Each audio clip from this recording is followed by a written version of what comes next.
నలుగురు స్త్రీలు కలిసి ఒక ఊరిలో మాట్లాడుకుంటూ ఉంటారు. అలా సాయంత్రం పడగానే రోజు ఇంటికి వెళ్ళిపోతూ ఉంటారు. ఇక వాళ్ళ మాటలు ఎవరి ముందు వెళ్తే వాళ్ళ గురించి మాత్రమే ఎక్కువగా మాట్లాడుకునేవాళ్ళు. అందులో ఒక ఆవిడ చాలా ఎత్తు ఉండి లావు ఉన్న ఆవిడ వెళ్తుంది. ఆవిడ వెళ్ళగానే ఒక ఆవిడ అంటుంది ఇలా, ఈమెకి ఏం పని, దున్నపోతులాగా ఉంది, చూసావా ఆడవాళ్ళు అంత ఎత్తుంటారా. అలా అని వెళ్ళగానే ఇంకొక ఆవిడ ఇలా అంటుంది, అయినా దీనికి అవసరమా? దీని రంగు ఎలా ఉంది? దాని రంగు చూసుకొని మాట్లాడాలి.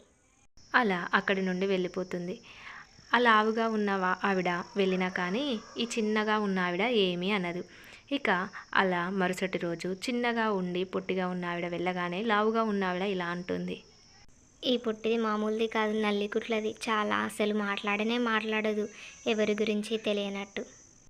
ఈ కథ యొక్క ఉద్దేశం ఏంటి అంటే, ఎవరైనా మన ముందు ఉన్నప్పుడు బాగానే ఉంటారు, కానీ మనం బయటికి వెళ్ళినప్పుడు మాత్రమే మన గురించి మాట్లాడుకోవడానికి వాళ్ళకి అవకాశం వస్తుంది అని తెలుపుతుంది. ఇది లోకం తీరు.